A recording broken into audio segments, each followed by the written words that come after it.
All right, guys, welcome back to another episode of Witty's Outdoor Reviews. So, as promised, I did get the Swiss Tech hatchets. So I picked this one up in store, and these are I guess it's the Beilwerk hatchet that matches the set that I had showed in my last video. And as I was picking this one up, I saw a review on this one, and I thought, well, that's two different ones. So I was looking at this one in the store to see if any of this stuff came in the handle, and it didn't.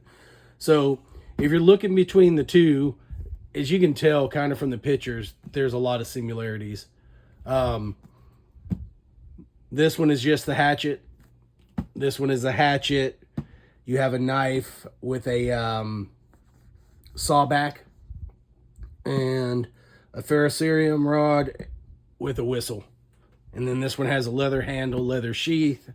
This one has a paracord handle with a nylon sheath. And if you look at between the two, just round up $30, $40, which I still think are good budget hatchets. But if you're on a tighter budget, once we review these, I'll kind of give you some food for thought for what I think you can do as an alternative. But let's see what we got here. We're going to do one at a time. Let's go ahead and do the easier one first, because a lot of the same characteristics are going to carry over to this one. And just real quick, cheers, guys. Cheers. Thank you for watching. All right, let's jump into this guy right here. So, like I said, this is a Beilwerk. They're calling this one the camp hatchet. They're calling the other one the multi-tool hatchet.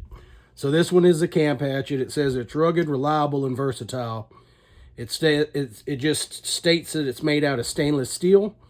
The hatchet head, anyways, is made out of stainless steel, but it doesn't.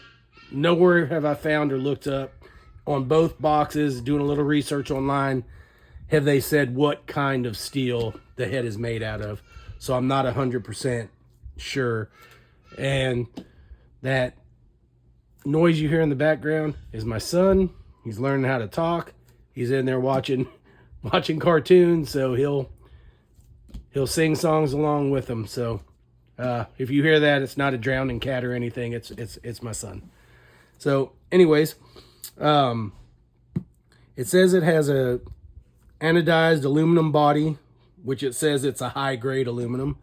A Matic Pride dig tool on the back,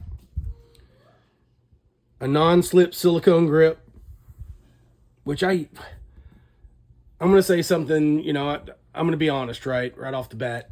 Usually when I think of a hatchet for chopping wood or chopping a tree down or anything, digging or anything like that, just to be honest, I typically don't think of something round. I think of something round like swinging like a baseball bat, but not really something for bearing down. I think more of a traditional hatchet style handle. Not saying this isn't good and this is going to slip in your hand, but when I first see it, to me, it kind of says, all right, round tends to turn in your hand, but we won't know until we give them a shot.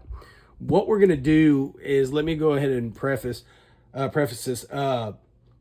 We actually ordered the machete that goes with this set as well. It was delayed, so it didn't make it, and plus it would have been too much to do the machete and both of these at the same time. But I got another Swiss Tech cutting tool, so I intend to do both the hatchets in this one, and then I'll do the machete and the other cutting tool in the next video. This one, like I said, comes with a nylon sheath, and you can tell it's in the same kind of boxes.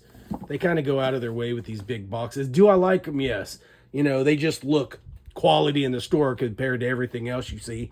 But that doesn't mean that what's inside it is. But they did spend some money on the appearance because it's magnetic. You can keep the boxes. It does have good appeal. And every part of this box, it shows all the angles. Like if you were looking at this hatchet from all the different angles, right? Top of the head, on the bottom. And I love the fact that they put designed and developed in the U.S. and then they sent them overseas to be made. But hey, A lot of companies do that. I'm not knocking them. It's just a observation. Most of y'all already know that. Okay, so there's a better look at it. It basically says the same thing. It's saying that the overall length is 14.5 inches. Does have a lanyard hole. From what I understand, it comes with a piece of paracord, but we'll see. I haven't opened it yet, pulled it out of the box. We'll do that together. But yeah, it says high grade anodized aluminum handle and durable stainless steel hatchet head. So whatever that's made out of. Let's pull it out of the box because we can't see nothing in the box. Okay, and basically, as I'm scanning through that, it's basically all the same thing. Nothing on there I think is pertinent. I think we'll kind of go into it. And from my last video, I'm going to use the crap out of this. If y'all don't know, that's the Ozarks Trail 7.5 knife that's supposed to be something special. But we're going to use it every day and test that theory. All right. Man, they designed these boxes like they don't want anybody to break into it at the store, because the last one I couldn't figure out how to get it out of there. They're really tight in there. All right, we'll do this. Slide this guy out. Oh, look at that. I never even knew that on any of their other ones. So, Swiss Tech, brand story. I don't know if y'all can see that. Well, not with all my camera lighting and stuff in here. Sorry about that. You get the glare off the camera. That's why I use the black. You usually don't get the glare on the light, and I need the light to see what I'm doing. But it's just the story of Swiss Tech. I'm not going to read it to y'all. But I will say that it says that they were Ohio-based and it started in a garage in 1994.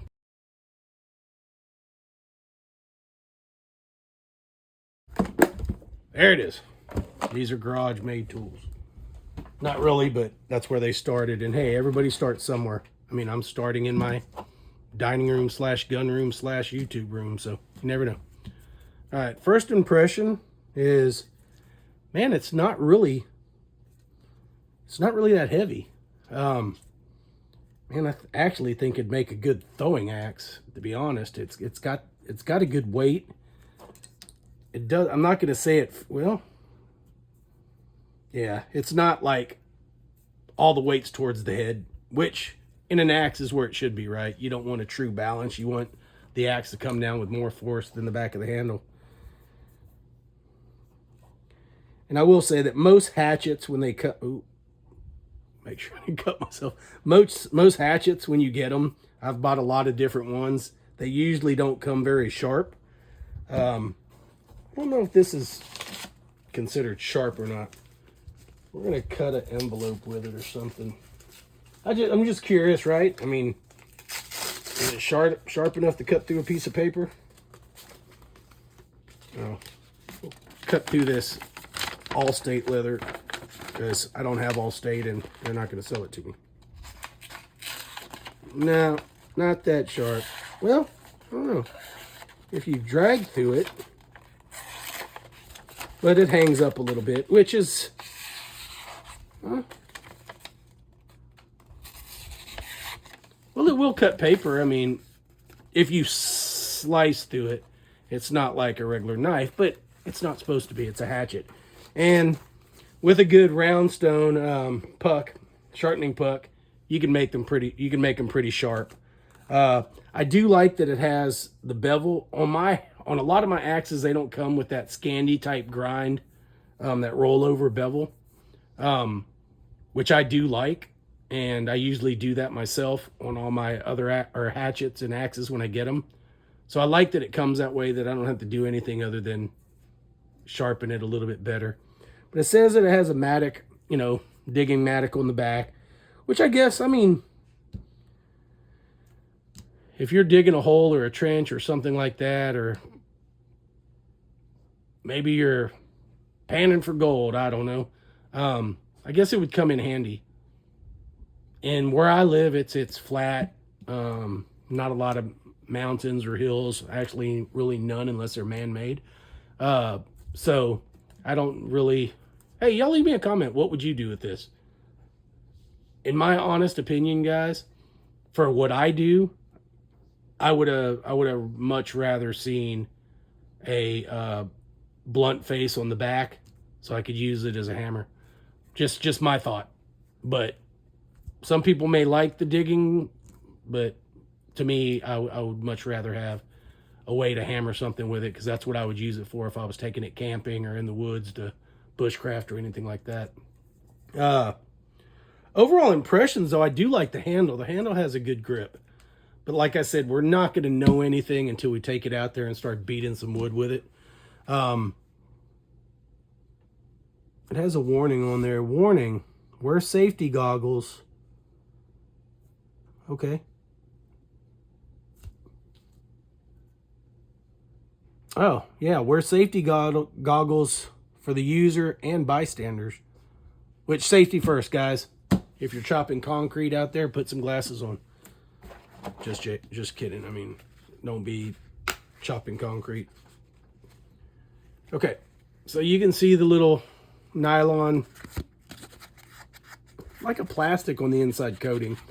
Man, I hate these kind of coatings. A lot of people know that after time they get brittle and it starts cracking, and then you're just wearing on the nylon. But, I mean, it is pretty thick. It's thick nylon. The snaps seem good. Come on.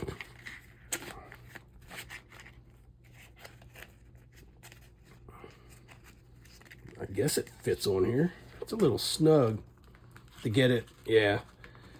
Either it's going to break in, or I would never try to put that thing on there very often. And on the back, it just has a small loop for a belt loop. I just usually take a piece of paracord, tie it in a loop, and throw it over the handle, and then put that around my belt. That way I could just slide it in and out. Because if you're wearing this on your belt, it's going to be a pain in the butt to take this thing out of there. So, good for carrying it in your bag or your backpack or whatever, but once you get practical, you'll probably take that off, throw it in your bag, and it'll never go back on again until you're done using it. Just my thoughts.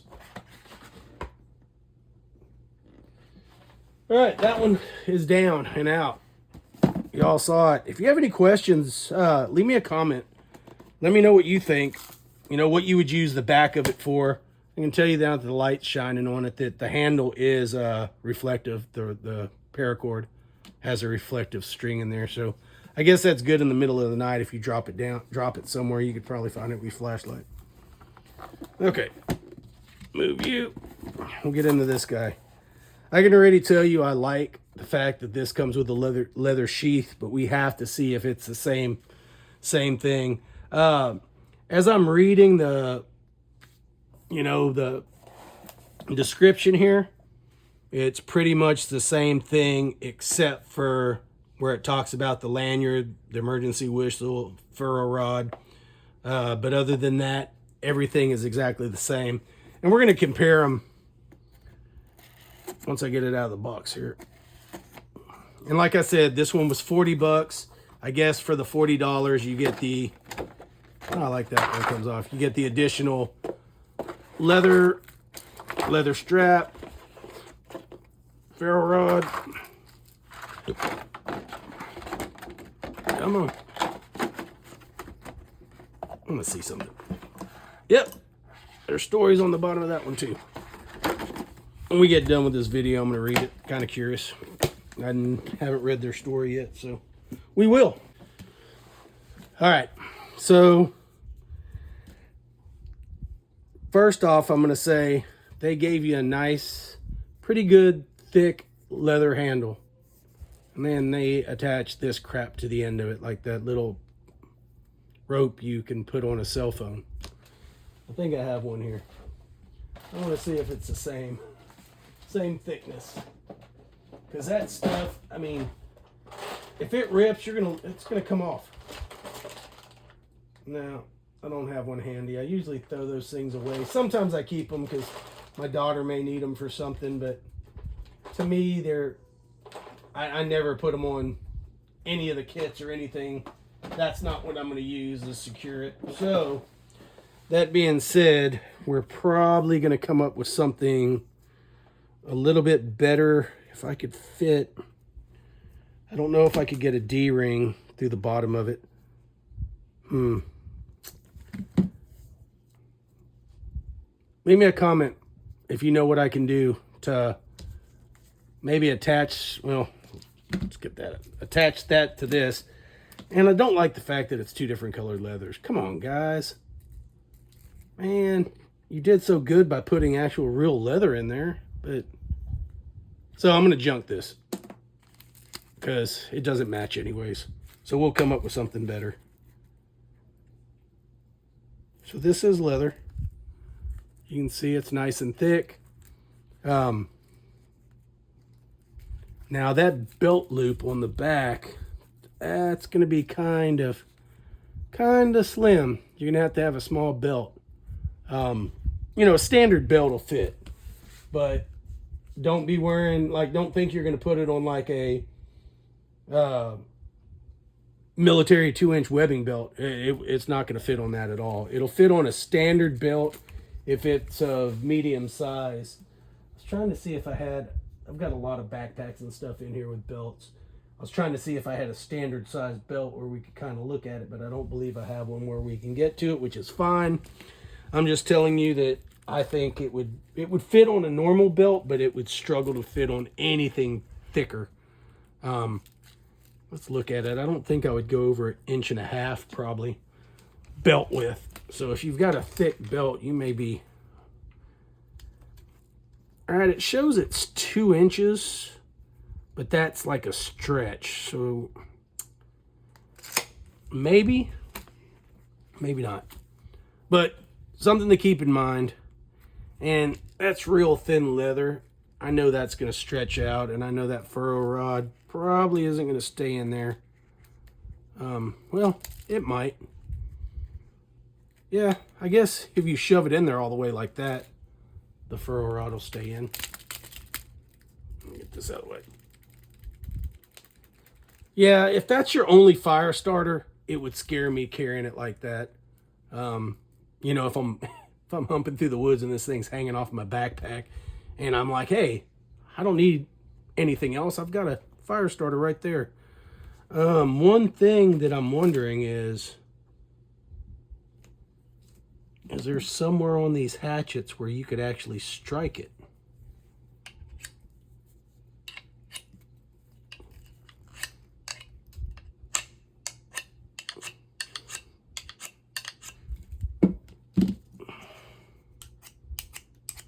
Let me get the coating off this thing. I'm curious because what good is this if you don't have a way to strike it?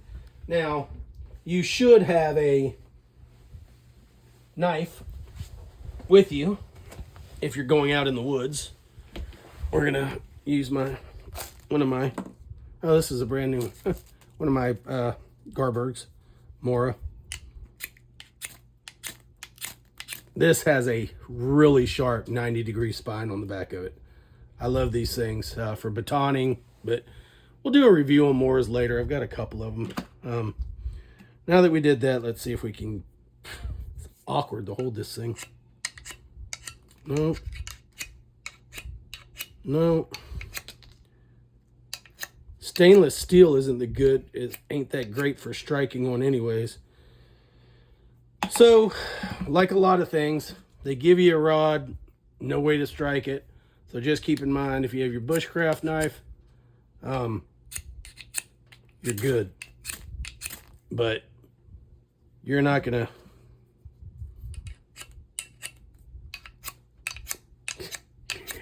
Oh, we had a little spark. There's hope. Nah, I'm not gonna wear myself out. I'm gonna go to my knife. I know it'll light. All right. Anyways, so, you know, unlike the other kit, you know, I guess if you look at them side by side, let's take the sheath off of this one. We've already talked about it, so we're done with that sheath. I'm gonna kind of, what's the best way to lay them out here? So this one's longer. So let's take a measurement here and see. I think they said this one was 14.5, which it is. And this one is, oh, it's an optical illusion. 14.5. 14.5. I was looking through the camera, and looking through the camera, this one looks so much smaller. Anyways, they're both 14.5. Just looking at them real close, I mean, the finish on this one is a little darker gray. This is a little lighter gray.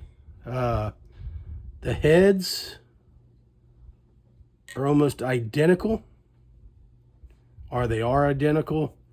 The mattocks are exactly the same. Handles, identical. And the pommels at the end are identical. Except this one's got a little... Oh, you can't see it like that. It's got a little thing on this tells you to twist because there's something inside. And we know this one's nothing in there. So let's see what we have. And just a better look. It's just a small, tiny ferro rod. A little whistle on the end. Like always, we're gonna try the whistle. Dang. That's actually a pretty good whistle compared to a lot of whistles that come in kits that look like this. That's actually pretty loud.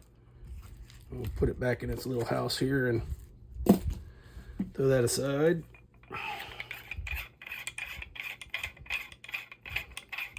I don't remember how many years ago it was. It was a few years ago. There was a craze, right? Man, you could have all these kind of things shoved in the handle of your gear. Normally what I found out, but mainly for when the threads are in the center of your work area, sometimes they get real loose as you're working on something, or they'll get super tight, and you literally have to use two sets of vice grips to break them open to get it apart. I usually put a little bit of WD-40 on the threads so I can break it apart later if it gets stuck.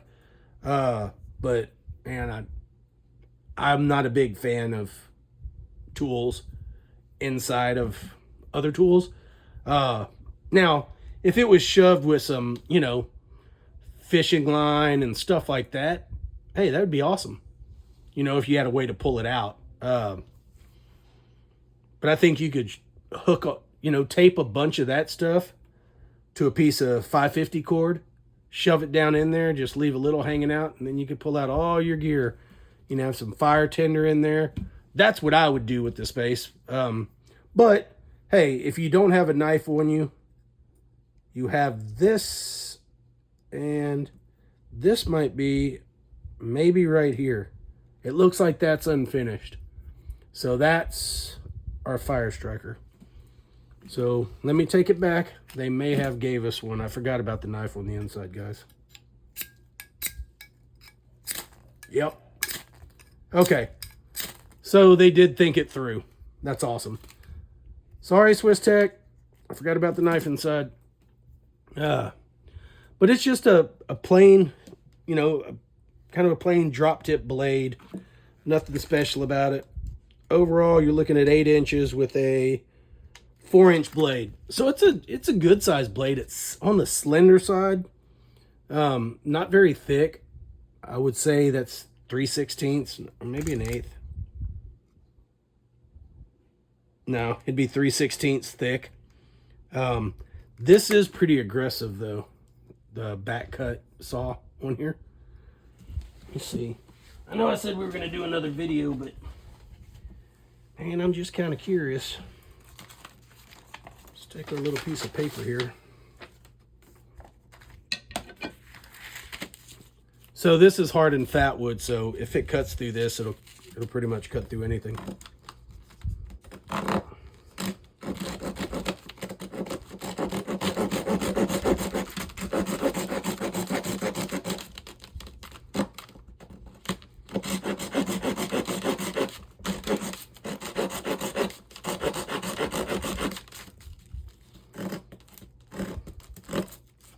you really have to get it started and get a groove in there. It hangs up.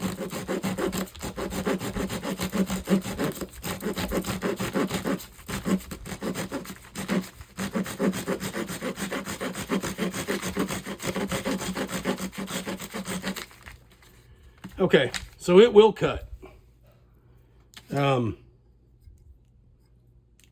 Get this stuff off. I want to see if we did any damage to the blade or anything, because that is fat wood. It's gummy and it's hard. No, it looks like a regular saw blade. I mean, doesn't look like anything. It looks like it would be if it, you know, if it was actually really designed to cut through wood. So I'm not going to say that that's hokey or anything. I mean, that's a pretty stout piece of wood, and you know, it doesn't have any play in the blade, which I thought maybe it would have by cutting through that. I don't think any of this comes apart. No, so the awkward thing is, it does give you a, you know, a finger groove right there. But the handle's kind of thick in the back and narrow at the front, and as I was cutting, you know, my hand was kind of slipping through here. But in a bind, if this is all you had, you can cut wood with it. Pretty sure you could skin an animal with it. Use it for a lot of different things.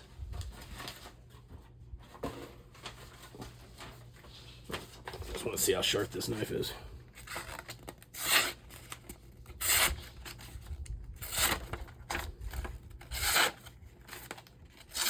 So this knife's pretty sharp. And you could probably put a lot better edge on it too, and it would be sharp. I don't know what it's made out of. It doesn't say. It gives you, it doesn't tell you what size the knife is. It doesn't tell you anything about the knife. It just tells you that it comes with one in the handle. But as far as what it's made out of or anything like that, it doesn't tell you. So that's pretty much it, guys. So the only thing I see with this one is it's got a nice O-ring. So I guess it would be waterproof on the inside, but we're going to put it on anyways because it's here. But I don't see this as being useful. I mean, maybe this is some, I don't know, some high strength little rope here, but I doubt it. I mean, this thing's kind of weighty, and I want to see if there's a difference in weight, if my little scale, if it'll pick up a difference, or if it's too heavy. I don't know I haven't tested this thing to see what the max is, like the max weight that it would take. I think most of them are like 10 pounds or less. So we're on pounds, we're zeroed. That thing weighs 1 pound, a little over 4.5 ounces. So a pound. This is the one without anything in its handle.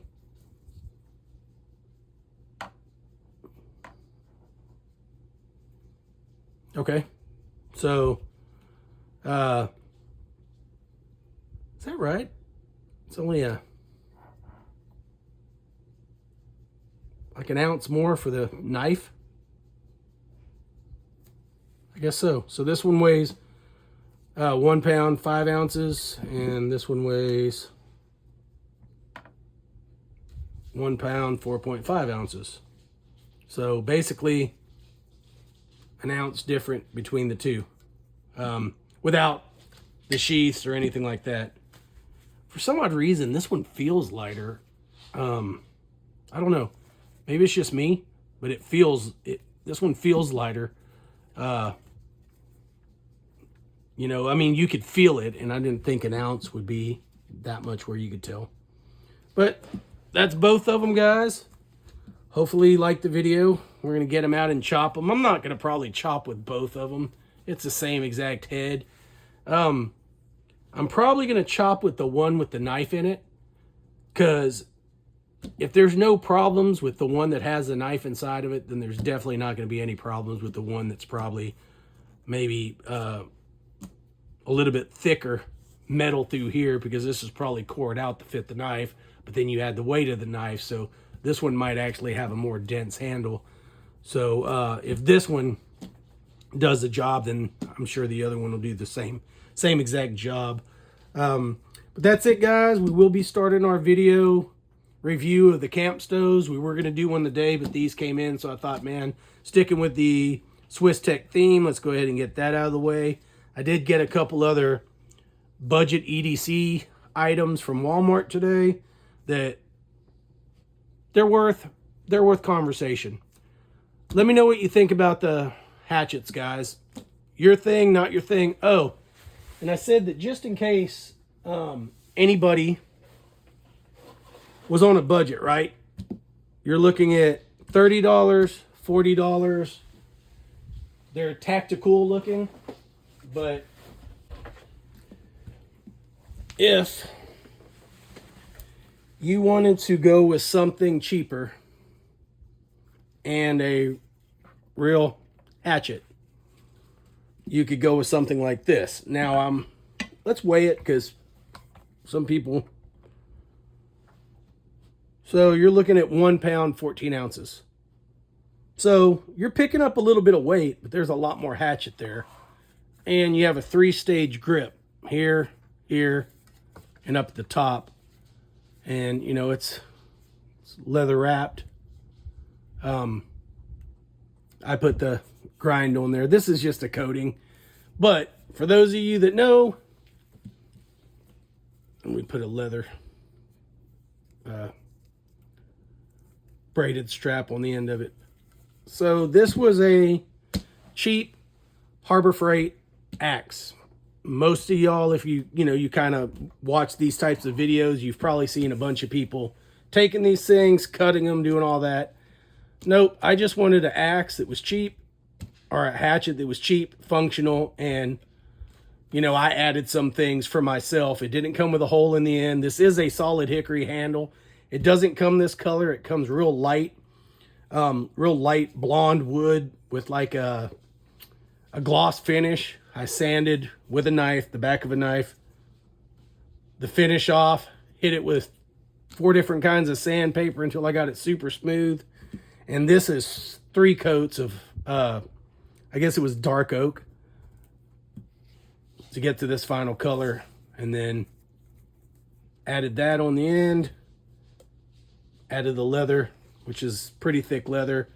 I used some sinew rope. But this is a good hatchet, and this thing is super sharp.